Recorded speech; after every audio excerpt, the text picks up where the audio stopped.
जो विषय है उनको ऑलरेडी हम लोग अपने सत्ता परिवर्तन यात्रा और मैनिफेस्टो में हमने उनको रखा है। मैं इसकी कॉपी आपके सामने स्पेव कर रहा हूँ कि आप चाहो तो इंटरनेट पे मिल जाएगी, आप इसको देख सकते हैं। इसमें नीट के पेपर लीक से लेके वो सारे इशू में, जब ये प्रोटेस्ट शुरू भी नहीं हुआ, जिन विषयों को लेके ये आंदोलन चल रहा है, तो हम अपने इस काम को लंबे समय से कर रहे हैं, क्योंकि ये मुद्दा हमारे जहन में, हमारे आंदोलन में लंबे समय से। लेकिन जब कोई आंदोलन शुरू होता है तो लोगों की निगाह होती है कि इस आंदोलन से कौन जुड़े, कौन इस आंदोलन को शक्ति देगा। और ये भी मेरा अनुभव है कि जब तक राजनीतिक लोग किसी आंदोलन में नहीं जुड़ते तो मीडिया उसको उस तरह का अवसर नहीं देती अपनी बात को रखने का। तो हम लोग इस आंदोलन से इसलिए जुड़े कि दिल्ली के हमारे साथियों ने कहा कि कुछ बच्चे और सोनम जी जो हैं वो अनशन पे बैठे हुए हैं।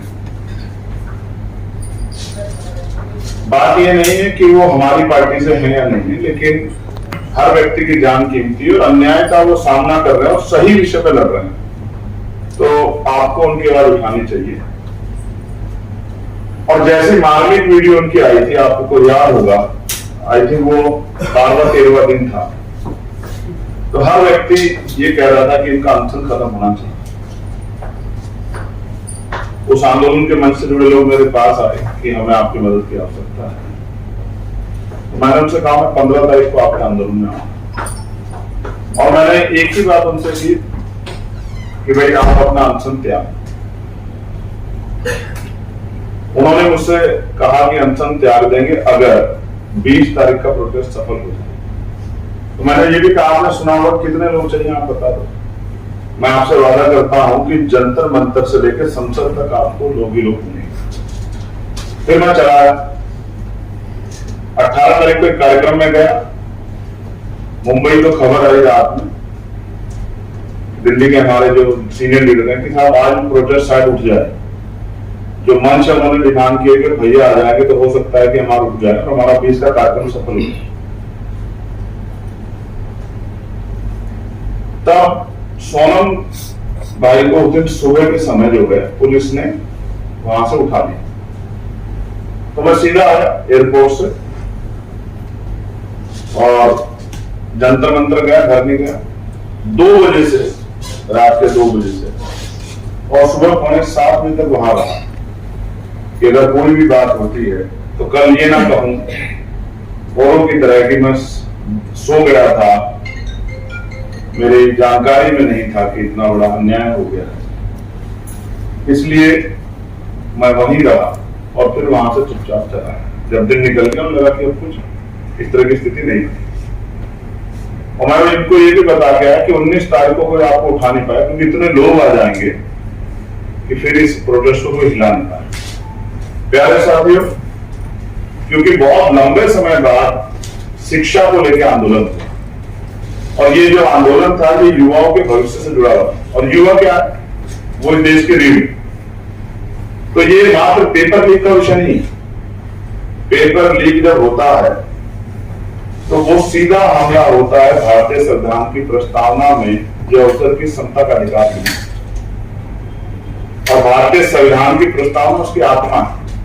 हमारा पूरा आंदोलन भीम आर्मी से शुरू हुआ हो या आजाद समाज पार्टी का, वो शिक्षा के आसपास हमारी पाठशाला हो कि हमने पाठशाला खोल के शिक्षा के कार्य को आगे बढ़ाया। तो जब सीधा हमला संविधान पे होगा तो संविधान की रक्षा के लिए हम लोग आगे आएंगे, यानी चाहे कोई बुलाए ना।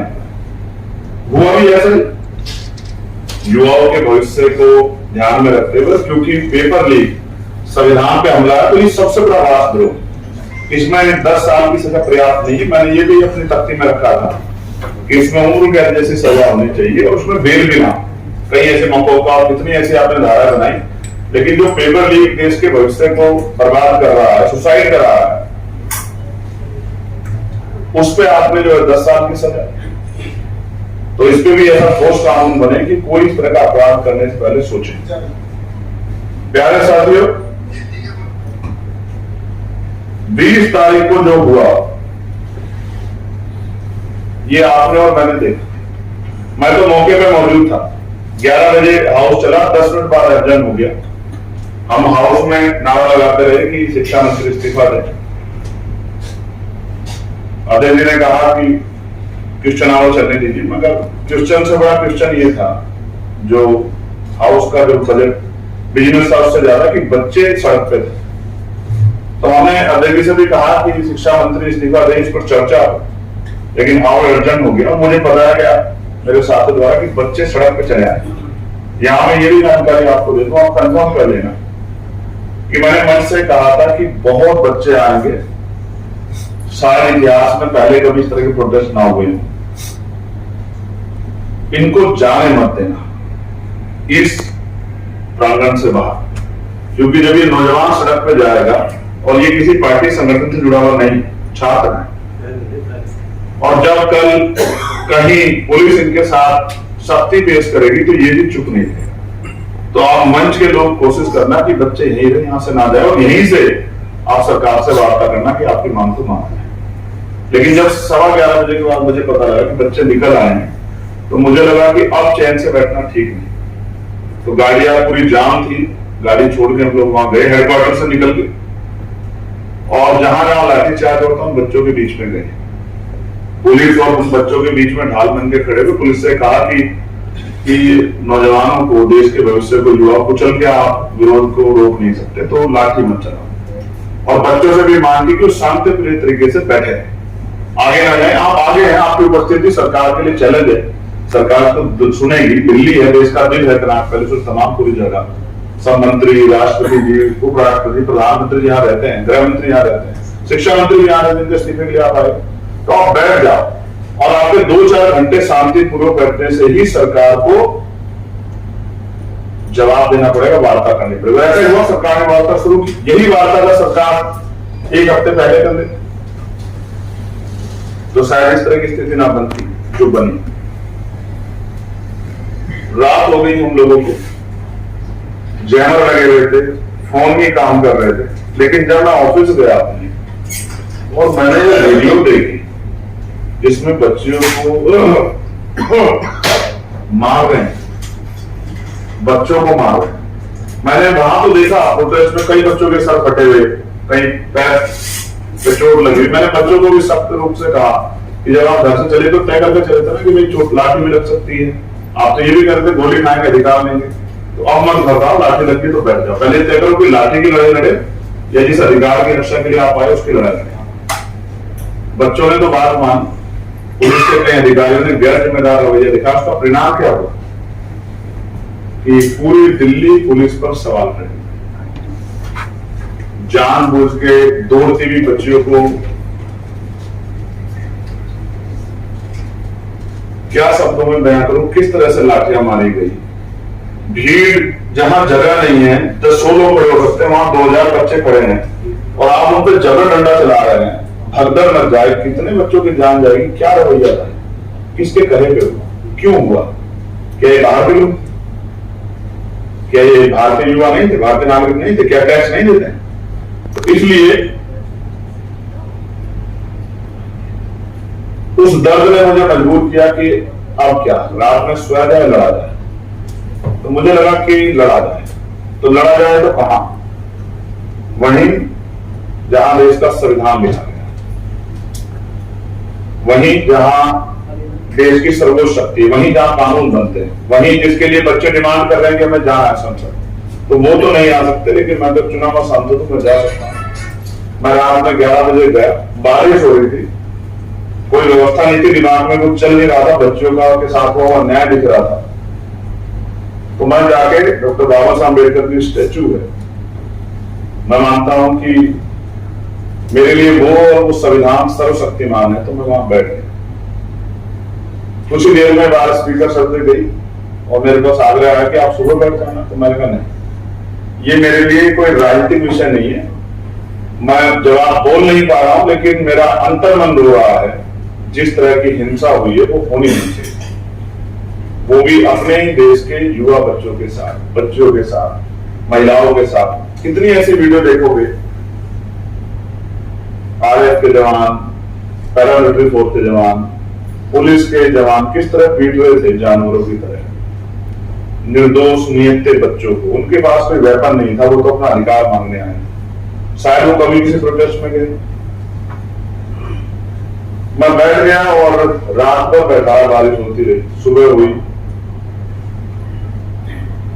मैं बैठा इसलिए था कि बाहर बैठूंगा तो उठ के जाऊंगा, लोग कहेंगे प्रोटेस्ट छोड़ के जा रहा हूं, लेकिन अगर यहाँ बैठा हूं तो लोकसभा में सत्र जब चलेगा तो अपनी बात को कहने वहां भी चला जाऊंगा। वो मेरे लिए आसान 2 गैलरी पार करनी पड़ती है, वो संसद का अपना जो है प्रांगण आ जाता है जहां लोकसभा है। तो जब लोकसभा चलेगी तो वहां जाऊंगा अपनी बात कहने के लिए, जब नहीं चलेगी तो आके धरने बैठ जाऊंगा। मैं पढ़ा लिखा व्यक्ति हूँ, लेकिन चीन की अहमियत समझता हूँ। मैं जाके जंतर मंतर बैठ सकता हूँ, लेकिन मैं जंतर मंतर से गाड़ी लेकर घर पे जाता हूँ, उसकी तरफ मेरे पीछे बहुत सारे लोग भागते। व्यवस्था होती तो मैंने वो छोड़ दिया, मुझे लगा कि मैं दूसरे का इंतजार क्यों करूँ। मैं भी कोई नहीं हूँ, मेरी भी तो जिम्मेदारी, मैंने भी तो तनख्वाह लेता हूँ, मैंने भी तो शपथ लिए संविधान की, मैं क्यों ना करूँ उस काम। भाई ये तो चाहते हैं हमारा शहीद आजम भगत सिंह और चंद्रशेखर जी पैदा, लेकिन वो पड़ोसी हैं क्योंकि उनको शहादत देनी है। तो दूसरों से क्यों उम्मीद करें। उन युवाओं ने तो पढ़ाई लिखाई करने का काम है, हम राजनीति कर रहे हैं, हमारी जिम्मेदारी व्यक्ति। हम तो ये जो है इस बात की जिम्मेदारी लेके हमें पार्टी दल बनाए तो हम इस काम करेंगे। तो मैं बैठ गया,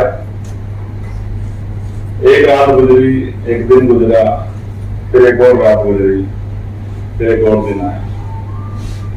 बहुत सारे सांसद भी मिलने आए, बाहर को भी देख रहा था क्या हो रहा है। सरकार के मंत्री भी आए मुझे मनाने के लिए, मगर मैंने उनसे कहा कि मुझे मनाने की बजाय धर्मेंद्र प्रधान जी को मनाइए कि इस्तीफा दे, क्योंकि वार्ता तभी शुरू होगी जब इस्तीफा हो जाएगा। ये पहली बार है कि मैं इतना पीसफुल प्रोटेस्ट कर रहा था अकेले बैठ के। ये भी ऐतिहासिक है, आप सब लोग जानते हैं। आपने कभी मुझे ऐसे देखा नहीं होगा कि मैं अकेला बैठ के आंदोलन कर रहा।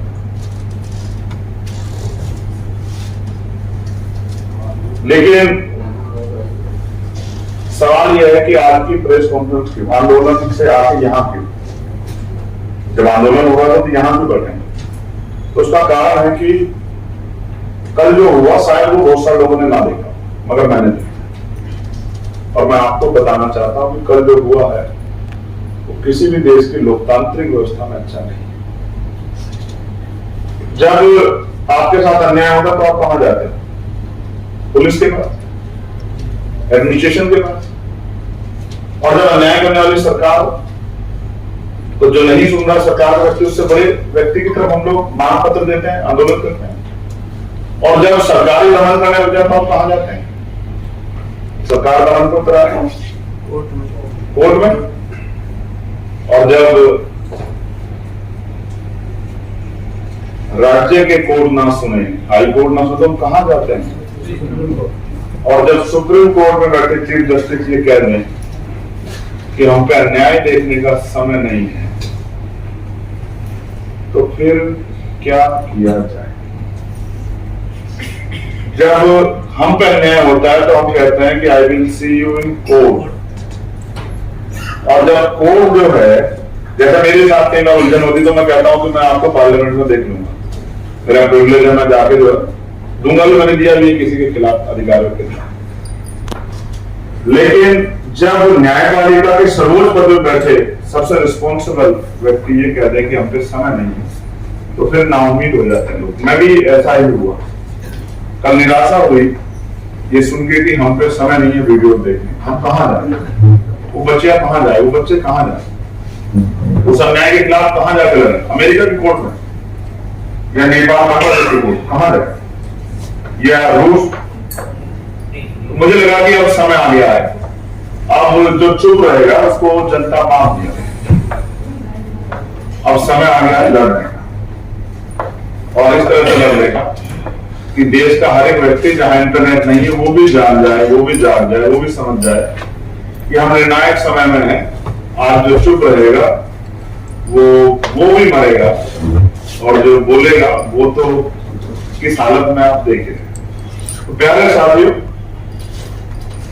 हम भारतीय हैं, हम निराशा में भी आशा ढूंढते हैं, हम निराश नहीं होते। जब हमें कोई बहुत मुसीबत आती है तो हम क्या कहते हैं कि अच्छा हुआ 20 मिनट टल गई, क्या पता इससे बड़ा हो जाता। अक्सर दुर्घटना हो जाती है, पैर टूट गया, हाथ तो सड़क पर क्या कहते हैं कि अच्छा वो इसी पे चली गई भाई, क्या पता जान चली जाए। और अपने अपने ईश्वर का शुक्रिया अदा करते, धन्यवाद करते हैं। तो हम आशावादी लोग हैं और हमने तय किया कि आंदोलन घर घर जाना चाहिए।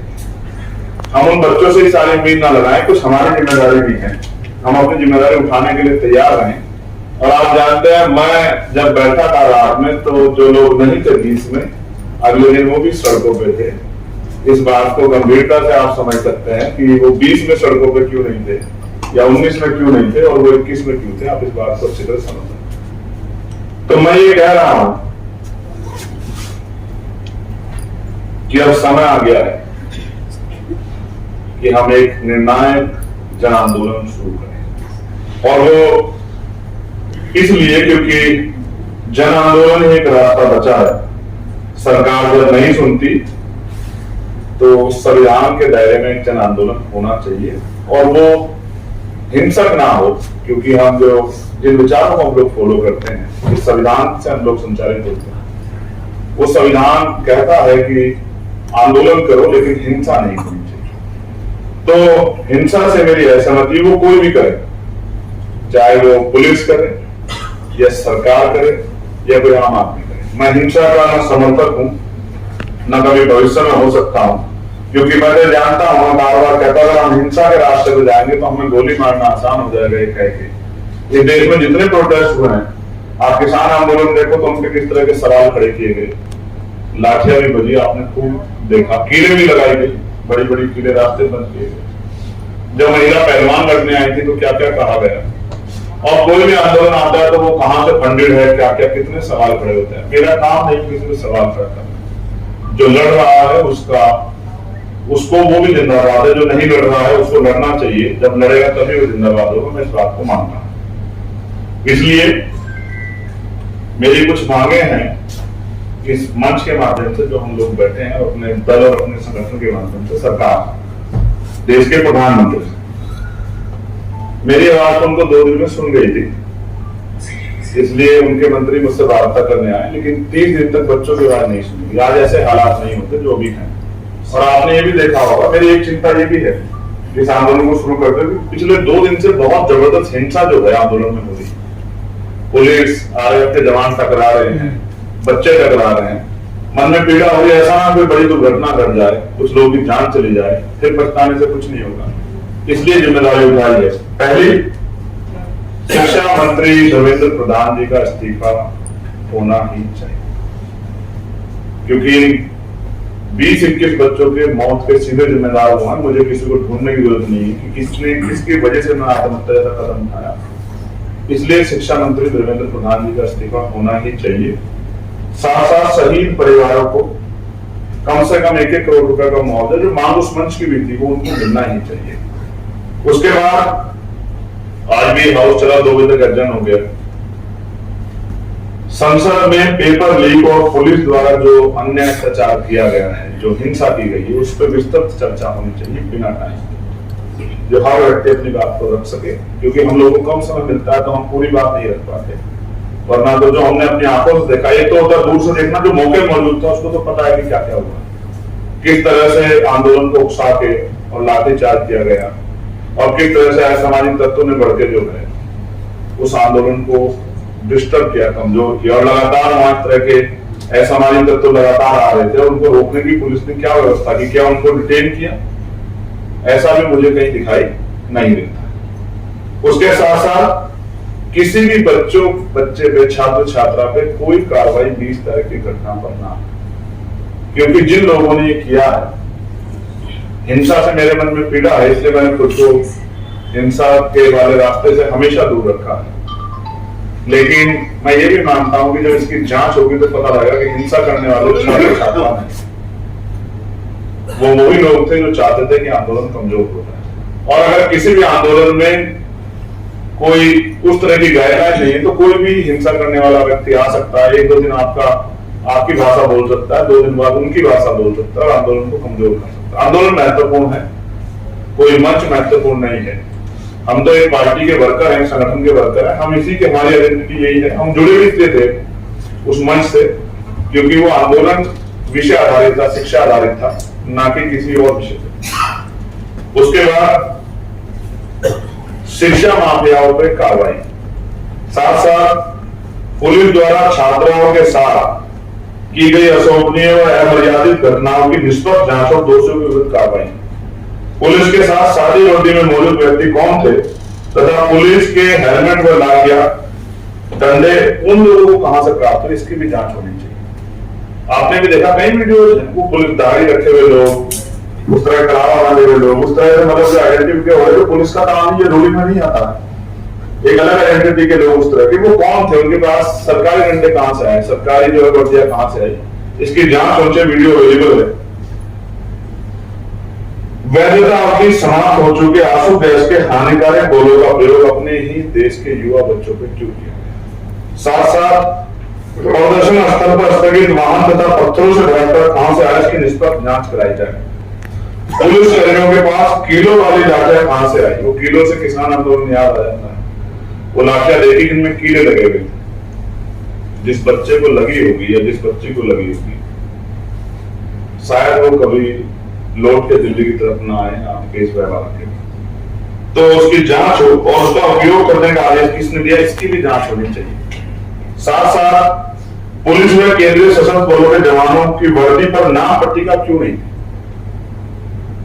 इसकी भी जांच हो रही उत्तर रहता है। भविष्य में कभी भी कोई प्रोटेस्ट हो तो सरकार सुनिश्चित करे कि जो जवान ड्यूटी लगे वो वर्दी में ही हो, जो है संतोष है विश्वास न पैदा हो, उसकी नेम पट्टिका हो, जिससे पता लग जाए कि कौन अच्छा काम कर रहा है, किसने जो है अपने ऊपर कोई काबू नहीं रख पाया, उसने बच्चे बच्चियों का हरासमेंट किया, ये भी सामने आना चाहिए।